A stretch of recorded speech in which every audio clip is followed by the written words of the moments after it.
Good morning students. चलिए आज जो है हम लोग लेक्चर की शुरुआत करते हैं।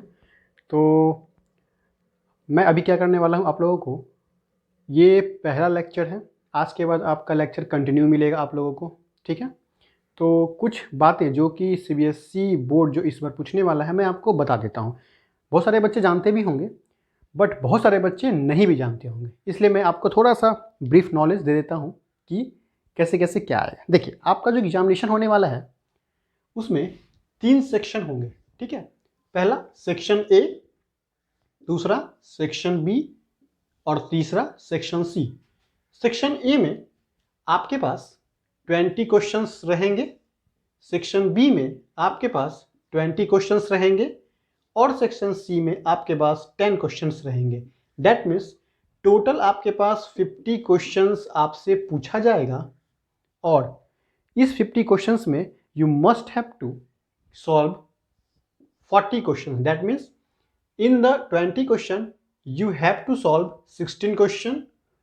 In the section B you have given 20 question but you have to solve only 16 question among 20. In the section C you have given 10 question but you have to solve 8 question.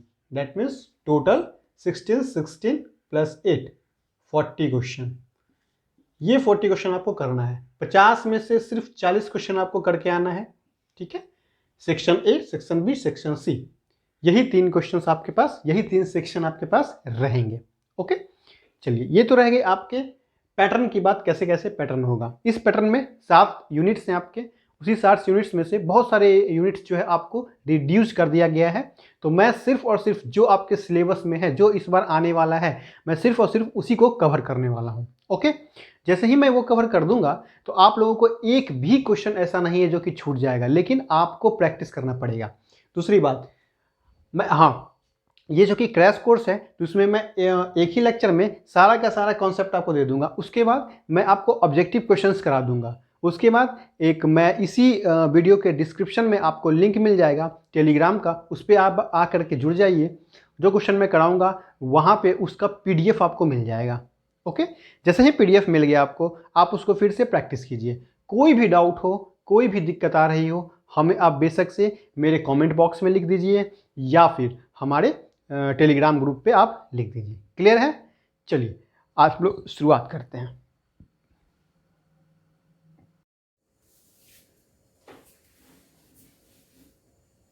तो ये pattern अभी हम लोगों ने देख लिया है। चलिए आगे हम लोग शुरुआत करते हैं इसकी। ओके, तो हम लोग यहाँ से देखेंगे अभी कि ये 10 चीज़ें हैं, यही 10 चीज़ें आपको रियल नंबर में पढ़ना है, बाकी आपको कुछ नहीं पढ़ना है रियल नंबर में, ठीक है। आइए हम लोग शुरुआत करते हैं। तो भाई सबसे पहले हमें क्या पढ़ना है भाई, ये देखो, capital D is equal to D into q plus r. ये आपको यूक्लिड लेमा है, परंतु ये आपको नहीं पढ़ना है अभी आपके सिलेबस में जो रिड्यूस्ड किया गया है। फिर भी मैं एक तरह से आपको बता देता हूँ कि वो आखिर है क्या। वो क्या है कि जैसे मान लो अगर कोई भी, इसे हम डिविडेंड कहते हैं, इसे मैं अगर किसी डिवाइजर से डिवाइड करूँ तो कुछ ना कुछ क्वोशिएंट आएगा और यहाँ से कुछ ना कुछ रिमाइंडर बचेगा। तो जो ये D की वैल्यू होती है, इस D की वैल्यू स्मॉल d इंटू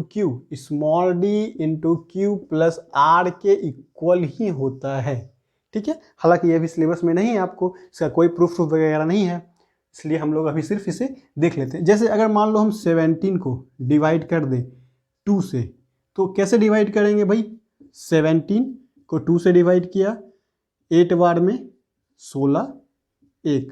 तो ये जो 17 है ना, इस 17 को ही तो हम लोग कैपिटल D कहते हैं और इसे हम लोग स्मॉल d कहते हैं, इसे हम लोग q कहते हैं, इसे हम लोग r कहते हैं। तो ये जो कैपिटल D है दैट मीन्स 17 कैसे बनेगा, दिस इंटू दिस, मतलब 2 इंटू 8 प्लस में 1।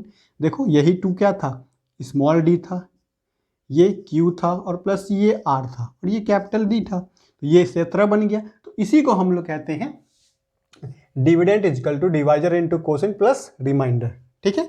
ये पहला पॉइंट आपको हो गया। जब हम लोग प्रैक्टिस करेंगे, चूंकि देखो अभी तो आप लोगों को सब्जेक्टिव क्वेश्चन है नहीं, तो ऑब्जेक्टिव क्वेश्चंस का जितना ज़्यादा प्रैक्टिस कर लोगे उतना ज़्यादा आपके लिए क्या हो जाएगा, बेनिफिशियल हो जाएगा। ठीक है, तो आइए हम लोग उसी का ही प्रैक्टिस करते हैं। और ये आपका रियल नंबर है, यूनिट 1 है आज, इसे भी मैं हटा देता हूँ ताकि ऊपर लिखने में आसान हो जाए। Second, natural number. Natural number क्या होता है भाई? देखो, नेचुरल नंबर क्या होता है कि 1 2 3 4 एंड सो ऑन। 1 से स्टार्ट होगा, 1 2 3 4 5 6, ये सब के सब नेचुरल नंबर कहलाते हैं। Next one is whole number. Whole number क्या होता है? वो 0 से स्टार्ट होता है, 0 1 2 3 4 एंड सो ऑन। ठीक है, नेगेटिव नहीं आएगा इन दोनों के अंदर।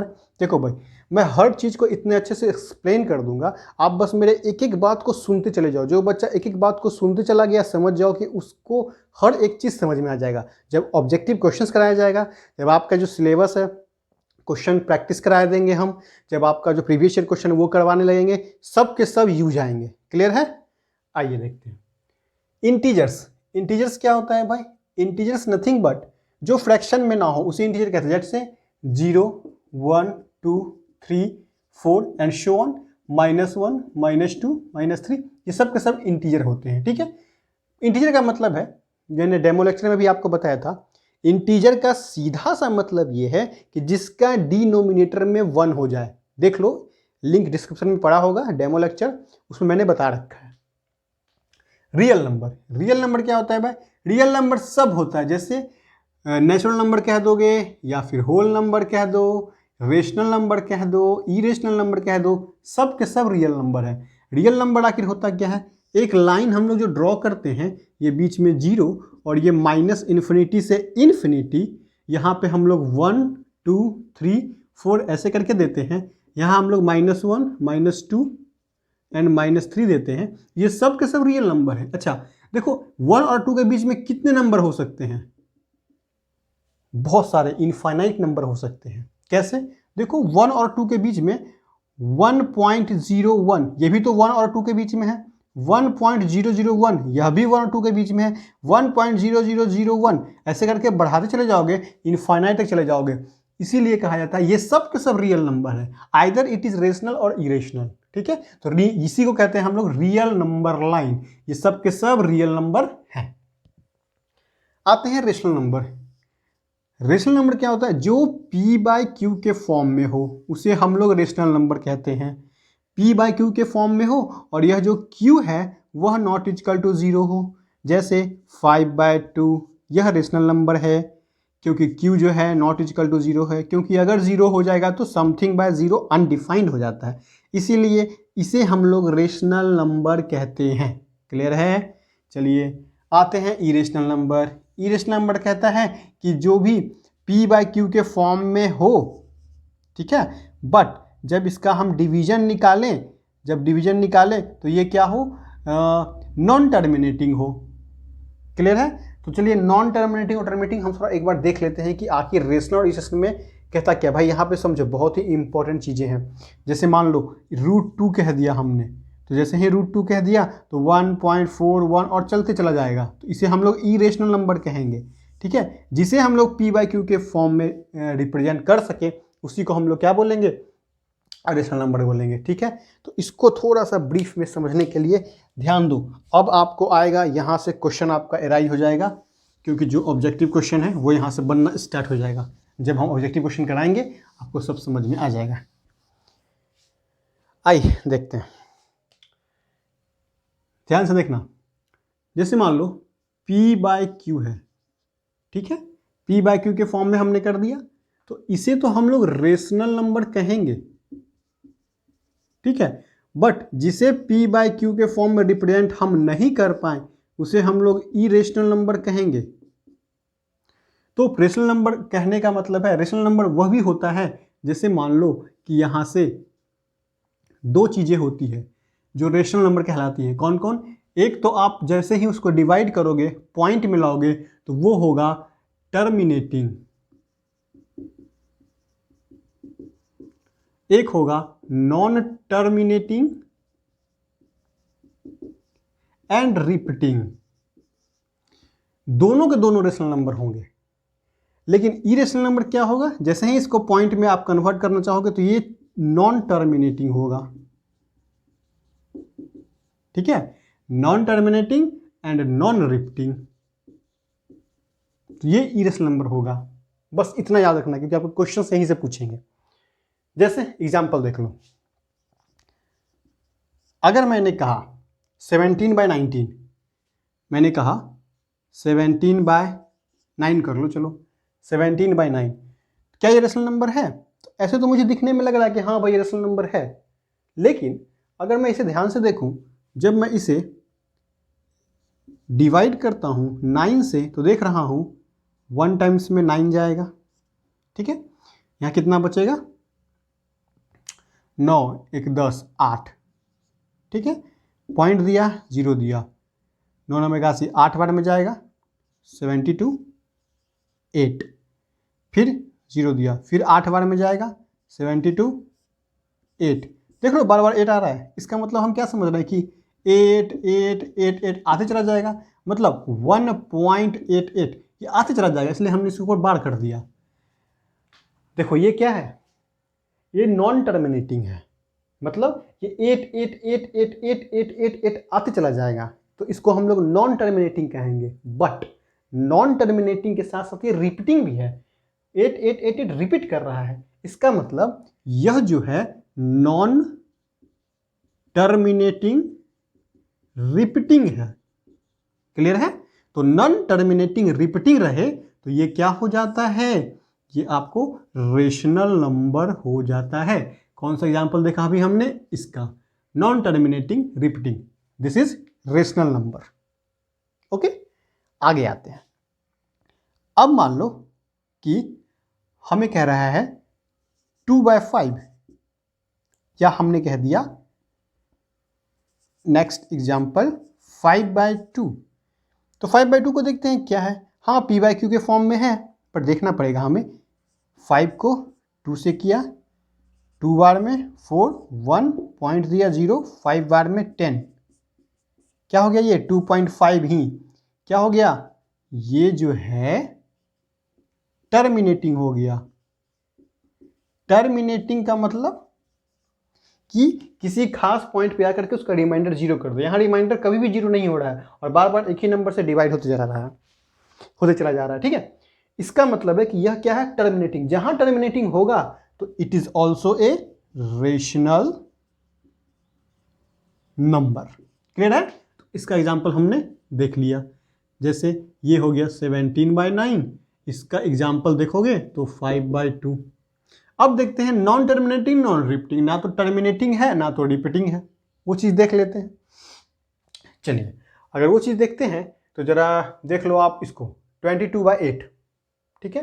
एग्जाम्पल देखते हैं 22/8, ये 11/4 है, इसका मतलब काटोगे तो 11/4 आएगा, तो 11 को जरा 4 से डिवाइड करो, 2 टाइम्स 8 3, फिर यहाँ पे पॉइंट दोगे 0, फिर 7 8, फिर 2 आएगा, फिर 0 5 20, कट गया। इसका मतलब ये क्या है, रेशनल नंबर है।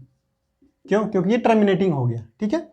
उसी तरह से अगर आप मान लो कि लेते हो √2, जब √2 को निकालोगे, कन्वर्ट करोगे, तो ये आपको 1.41 ऐसे ऐसे आते चला जाएगा। इसका मतलब है ये ना तो रिपीट करेगा और ना ही ये टर्मिनेट होगा। तो जहाँ ना तो रिपीट करे ना तो टर्मिनेट हो, तो वैसे नंबर को हम लोग क्या कहते हैं, इरेशनल नंबर कहते हैं। ओके, तो ये हो गया पूरा का पूरा फंडा रेशनल और इरेशनल नंबर का। क्लियर है? इसको नोट कर लीजिए। नोट हो गया। अब आइए कुछ चीजें हैं जो कि आपको ऑब्जेक्टिव में काम करेंगे। ऑब्जेक्टिव में क्या काम करेगा, देखो ध्यान से।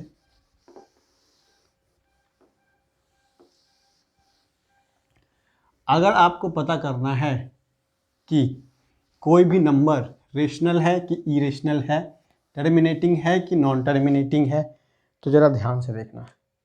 उसको क्या करोगे आप, डिवाइड। जैसे मान लो कि ये चीज़ दिया हुआ, इसको डिवाइड करके देखते चले जाओ, ठीक है, कौन रेशनल है कौन इरेशनल है। क्लियर है? अब आते हैं हम लोग कन्वर्जन पे। भाई इस टाइप का कन्वर्जन आपको बोलता है कि भाई ये दिया हुआ है और आपको क्या करना है, इसको कन्वर्ट करना है। किस में कन्वर्ट करना है, फ्रैक्शन में कन्वर्ट करना है। तो अब इसको डायरेक्ट देखो, जैसे मैं पहला क्वेश्चन लेता हूँ, ये आपको दिया हुआ है 0.6 के ऊपर बार। अगर ये बार दिया हुआ है तो सबसे पहले मुझे बता दो ये क्या है, रेशनल है या इरेशनल है? This is irrational. Why? It is the example of rational number which is non terminating repeating case. क्योंकि नॉन टर्मिनेटिंग है, 6 आते चला जाएगा, और यह रिपीटिंग है क्योंकि 6 का रिपीटेशन हो रहा है, तो ये हो गया रेशनल नंबर। क्लियर है? देख करके ही बता देंगे हम। जिसके ऊपर बार लगा हुआ है वो सब के सब क्या है, रेशनल नंबर है। अगर रेशनल नंबर है तब आपको इसको पी बाई क्यू के फॉर्म में कन्वर्ट करना पड़ेगा, क्योंकि पी बाई क्यू के फॉर्म में वही कन्वर्ट होता है जो कि रेशनल नंबर होता है। क्लियर है? आइए देखते हैं कैसे कन्वर्ट करेंगे। हम लोगों का वही logic, x is equal to 0.6 है तो 6 मान लेते थे, इसको 10 से डिवाइड करते थे तो 10x यहाँ हो जाएगा, और ये पॉइंट यहाँ 6.6666 ऐसा हो जाएगा। करते क्या थे भाई, 1 और 2 हम लोग क्या किया करते थे, 1 में से 2 को माइनस किया करते थे। इसमें से इसको जब माइनस करोगे तो यहाँ 9x आ जाएगा, जब इसमें से इसको माइनस करोगे तो 6 आ जाएगा, और ये 6 चूँकि ये इन्फानाइट टाइम तक है तो ये 0 0 आ जाएगा। तो x इजकल टू 6/9 ऐसे करके आ जाया करता था, और इसे हम लोग 2/3 करके कहते थे yes this is a rational number. But अब तो आपका ऑब्जेक्टिव आने वाला है, तो अब ऐसे नहीं, अब कुछ रूल्स हैं जो आपको याद रखना पड़ेगा। ठीक है, आइए मैं आपको डायरेक्ट करने का तरीका बताता हूं कि कैसे हम लोग डायरेक्ट करेंगे।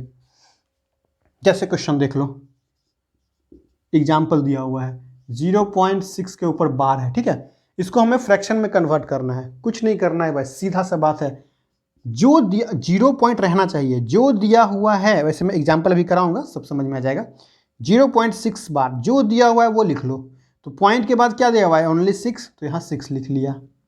अब यहाँ नीचे कर दिया डिवाइड। अब 6 के ऊपर क्या है, बार, मतलब 6 एक ही डिजिट है ना, तो एक ही डिजिट के ऊपर बार है, जितने डिजिट के ऊपर बार लगा रहे उतना नीचे 9 दे देना है।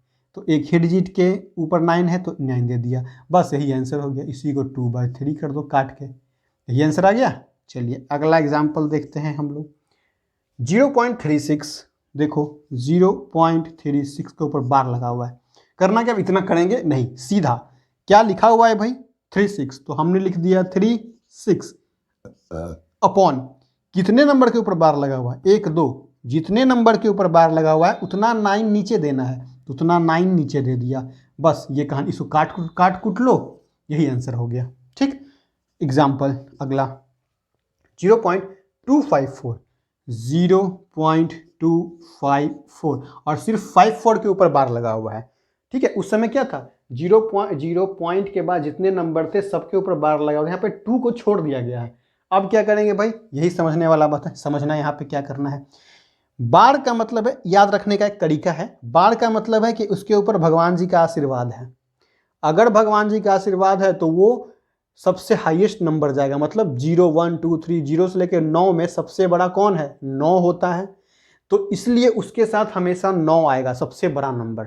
जिसके ऊपर आशीर्वाद नहीं है उसके साथ क्या आएगा, सबसे छोटा, आशीर्वाद ही नहीं है भगवान जी का तो सबसे छोटा आएगा, मतलब वह 0 के साथ चलेगा।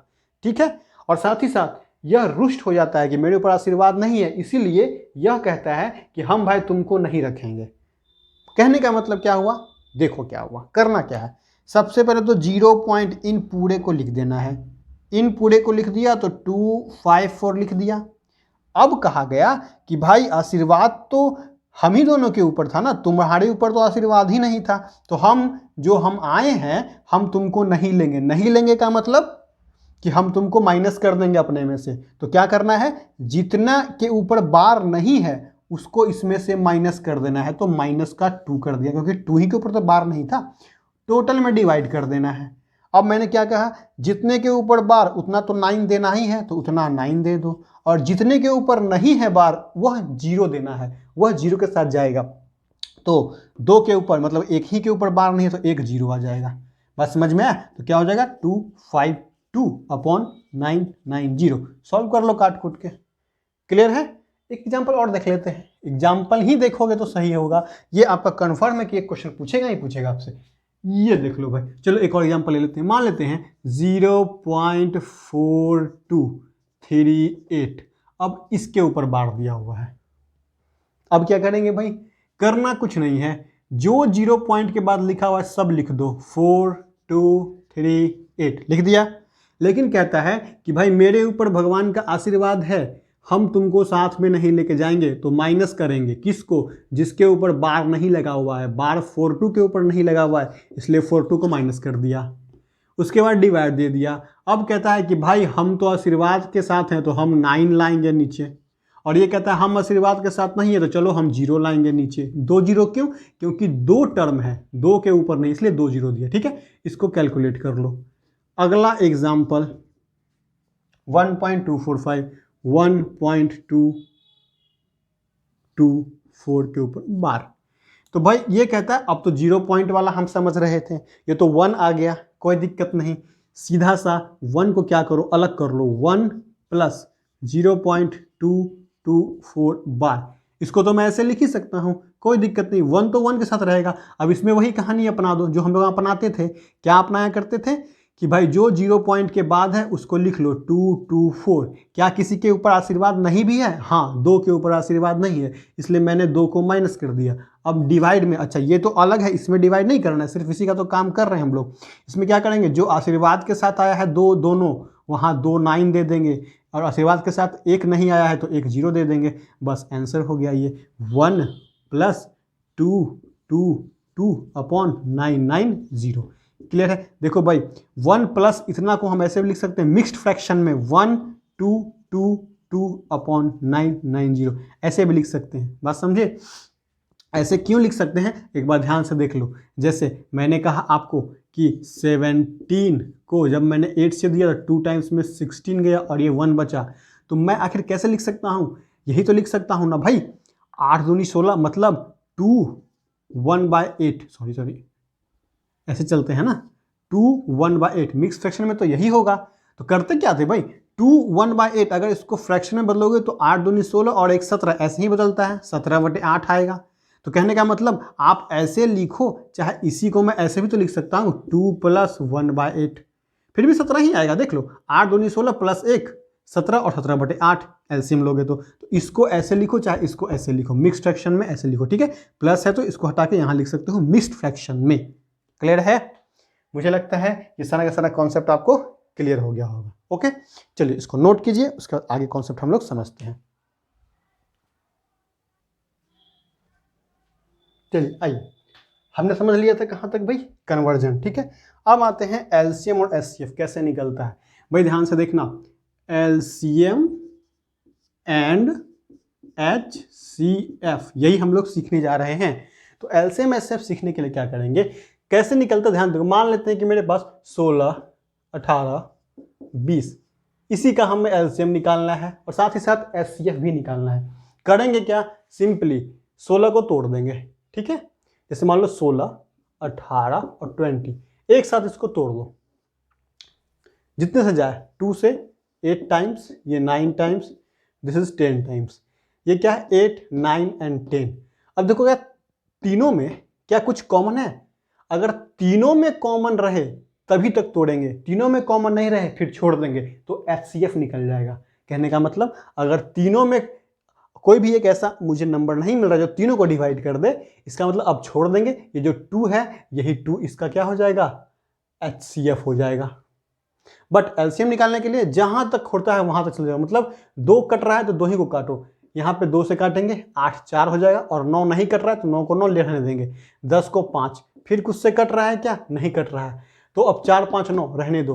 अब जो एलसीएम होगा वह एलसीएम सब का मल्टीप्लीकेशन होगा, दैट मीन्स 2 × 2 × 4 × 9 × 5, सबको मल्टीप्लाई करो, 2 दूनी 4 4 चौक 16, 16 × 5 × 9, तो 16 5 80 × 9, 9 8 72, 720 क्या हो जाएगा, इसका आंसर हो जाएगा। क्लियर है? चलिए यही आपका एलसीएम निकल गया। और एचसीएफ क्या करोगे, ऐसे वही जो तीनों कटे तो ठीक है, 2 दिया रहेगा तो दोनों कटना, मतलब दोनों में कॉमन आना चाहिए। क्लियर है? यही होता है एलसीएम और एचसीएफ। जब क्वेश्चंस करवाएंगे आपको, उसके बाद फिर आपको और भी कुछ कॉन्सेप्ट उसमें समझ में आएगा। ठीक है, आइए अब आते हैं कुछ चीजें जो आपको बहुत ही हेल्प करेंगी। रेशनल इरेशनल, ये कॉन्सेप्ट बहुत अच्छा है जो कि समझो आप। देखो भाई, जैसे कि ये वीडियो मिल जाएगा, ठीक है, इसके बाद फिर जस्ट इसका हम एक और वीडियो लाएंगे। जैसे रियल नंबर का एक वीडियो ये तो हो गया थ्योरी वाला, रियल नंबर का ही एक और वीडियो हम लाएंगे जो कि सिर्फ प्रॉब्लम प्रैक्टिस रहेगा, जो कि मैंने जो थ्योरी पढ़ा लिया है उसका अब प्रॉब्लम प्रैक्टिस, ऑब्जेक्टिव क्वेश्चंस, ठीक है, वो मैं करा दूंगा। चुन चुन के type bye type objective questions मैं करा दूंगा, उतना से बाहर कुछ नहीं आने वाला है। क्लियर है? आइए देखते हैं। तो ये क्या कह रहा है, ये रेशनल इरेशनल इरेशनल कहता है कि रेशनल प्लस माइनस इरेशनल करोगे तो इरेशनल होगा, मतलब रेशनल प्लस माइनस इरेशनल करोगे तो ये इरेशनल होगा। कहने का मतलब रेशनल नंबर अगर कोई ले लेते हो, मान लेते हैं कि रेशनल नंबर हम ले लेते हैं 2, ठीक है, और प्लस कर देंगे इरेशनल से, मान लेते हैं कि √2 इज इरेशनल। तो देखो प्लस और ये पूरा मिलकर के तो इरेशनल ही बन गया ना, या फिर 2 माइनस √2 इजकल टू, ये भी तो इरेशनल नंबर ही है, क्योंकि 2 में से √2 को माइनस करेंगे तो वो 1.444 ऐसे कर चला जाएगा, ठीक है। मतलब कहने का है कि रेशनल नंबर और इरेशनल नंबर को अगर प्लस माइनस करोगे तो इरेशनल नंबर ही बनेगा, एकदम याद रख लो इस चीज़ को।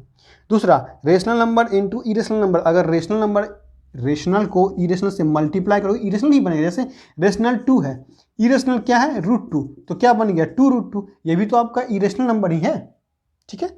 अगला आता है irrational plus minus irrational, rational irrational. देखो इरेशनल को प्लस या माइनस करोगे इरेशनल से तो यह रेशनल भी हो सकता है या इरेशनल भी हो सकता है, इसे हम नहीं कह सकते।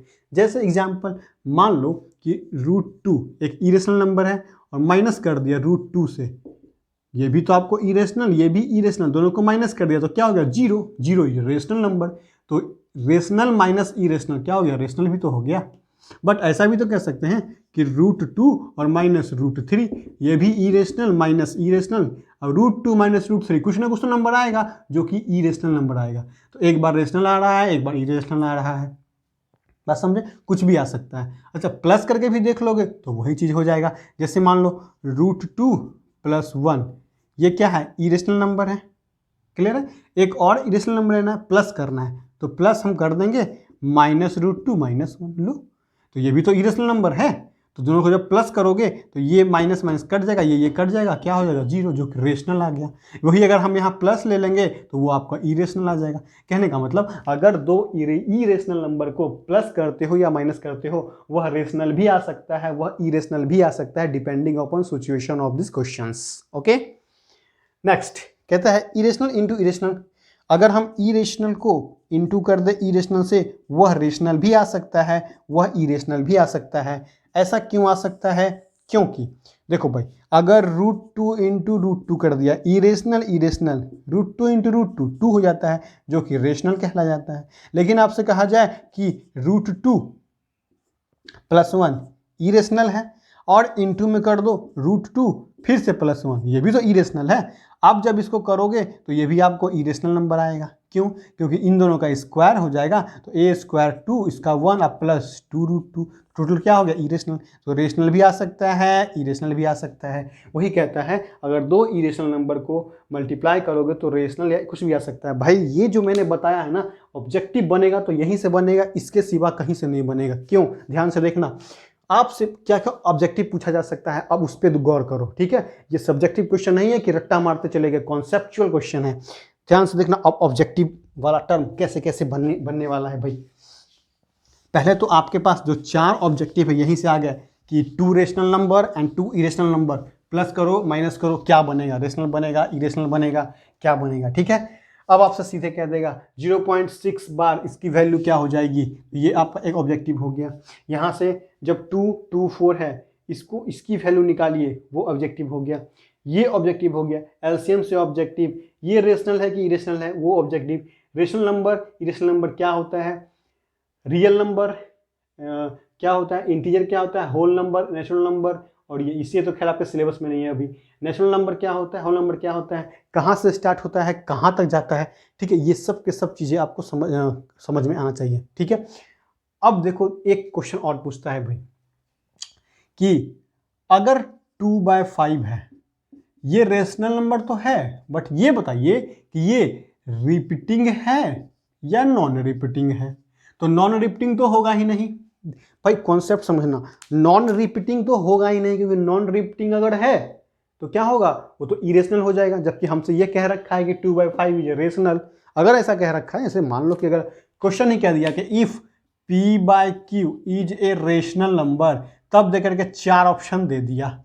अब कह देगा कि भाई बताइए कि अगर ये रेशनल नंबर है, जैसे मान लो कि ये क्वेश्चन में गिवन है, सपोज डैट ये गिवन है, पहला ऑप्शन कहता है बताइए यह रेशनल नंबर है, दूसरा ऑप्शन कहता है बताइए इरेशनल नंबर है, तीसरा ऑप्शन बताइए कहता है कि ये टर्मिनेटिंग है, चौथा कहता है कि ये नॉन टर्मिनेटिंग है, इरेशनल तो होगा ही नहीं, फिर कहेगा नॉन टर्मिनेटिंग और रिपीटिंग है। अब बताइए कौन होगा, ये बोलेगा कि भाई ये टर्मिनेटिंग तो बोलिए रिपीटिंग है। अब जरा ध्यान से देखो, सबसे पहले तो p/q है, यह क्या हुआ, रेशनल नंबर दिया हुआ है, तो इसका मतलब है कि नॉन टर्मिनेटिंग तो ये होगा ही नहीं, non terminating and non repeating. अगर मान लो यहाँ पे non terminating and non repeating दिया हुआ है, तब तो ये होगा ही नहीं, ऑप्शन छट गया। टर्मिनेटिंग हो सकता है, नॉन टर्मिनेटिंग हो सकता है, और यहाँ दिया हुआ है नॉन टर्मिनेटिंग और रिपीटिंग। अब बताइए, तो नॉन टर्मिनेटिंग नॉन रिपीटिंग अगर ऐसा रहेगा तो ये तो हो जाएगा इरेशनल नंबर कॉन्सेप्ट से। नॉन टर्मिनेटिंग रिपीटिंग, अब इसको p/q के फॉर्म में हमको देखना चाहिए। तो एक चीज जरा ध्यान से देखना, अगर यह q 2/5 के फॉर्म में रहे, यहाँ पे कुछ भी पावर रहे mn, अगर यह इस फॉर्म में रहता है तो हम कहेंगे दिस इज टर्मिनेटिंग, ठीक है, यह टर्मिनेटिंग होगा। लेकिन अगर यह इसके फॉर्म में नहीं रहता है तो यह क्या होगा, नॉन टर्मिनेटिंग और रिपीटिंग होगा। बात समझ गए? जैसे एग्जांपल देखो, मान लो 44/10 या फिर 20, तो हमें अब भाग देने की आवश्यकता नहीं है। अब क्या करेंगे, इसको देखेंगे, इसको कैसे तोड़ सकते हैं। इसको तो मैं तोड़ सकता हूं ना, 2/5, 2 दूनी 4, 2 दूनी 4, 5 20। देखो 2/5 के फॉर्म में m और n के फॉर्म में टूट गया, तो हम कह देंगे this is the terminating. Clear है? लेकिन वही मैं बोलूं 44/21, तो ये क्या है, 7:3। देखो 2/5 के फॉर्म में नहीं, तो किसे क्या कहेंगे, नॉन टर्मिनेटिंग रिपीटिंग। ठीक है। अच्छा, अब मान लो कि हमने कह दिया कि 44/60, तो अब इस 60 को अगर मैं तोड़ दूं तो 2 × 5 20 हो गया, और 20 × 60। देखो यहाँ पर भी 25 है ना, लेकिन 3 आ गया है। जैसे ही 3 आ गया तो हम इसे कह देंगे ये होगा आपको नॉन टर्मिनेटिंग रिपीटिंग। क्लियर है? मतलब सिर्फ और सिर्फ 2 और 5 के फॉर्म में आना चाहिए, तो हम उसको कहेंगे दिस इज ए टर्मिनेटिंग। अगर Q जो है 2 और 5 के साथ साथ किसी और को ले आता है, या फिर 2 5 को नहीं लाता है और किसी और को ले आता है इसके जैसा, तो हम कहेंगे नॉन टर्मिनेटिंग रिपीटिंग। क्लियर है? और नॉन टर्मिनेटिंग रिपीटिंग आप लोग समझ गए हो, ठीक है। इसको नोट कीजिए। उसके बाद फिर इसके बाद एक लेक्चर आएगा, वो भी इस वीडियो के डिस्क्रिप्शन में आपको लिंक मिल जाएगा टेलीग्राम का, और हम लोग टेलीग्राम पे भी लिंक को शेयर कर देंगे। जो भी टेलीग्राम से आप लोग जरूर जुड़ जाइए, जो भी आदमी, या फिर आप हो या फिर आपके जो भाई बहन हो या कोई भी हो, आप इस चैनल को जरूर उसको शेयर कीजिए, ठीक है। एंड आपको मैं ये कह रहा हूँ कि इसका जो नेक्स्ट वीडियो आने वाला है रियल नंबर का जो नेक्स्ट वीडियो आएगा, वह रियल नंबर का नेक्स्ट वीडियो, इसमें इसके ऊपर जो प्रैक्टिस होगा, जिसमें जो ऑब्जेक्टिव क्वेश्चंस होगा वही दिया जाएगा, ठीक है। उसके बाद इस तरह से करके हर चैप्टर आपको दे दिया जाएगा। क्लियर है? चलिए इसको नोट कीजिए, और इसके ऑब्जेक्टिव को जरूर कर लीजिएगा, टेलीग्राम ग्रुप से जुड़ जाइएगा, ओके। और जो भी दिक्कत है इस वीडियो के डिस्क्रिप्शन में लिंक में जो आपको दिया जाएगा, और इसके जो कमेंट्स हैं उसमें आप लिख दीजिएगा। क्लियर है? चलिए।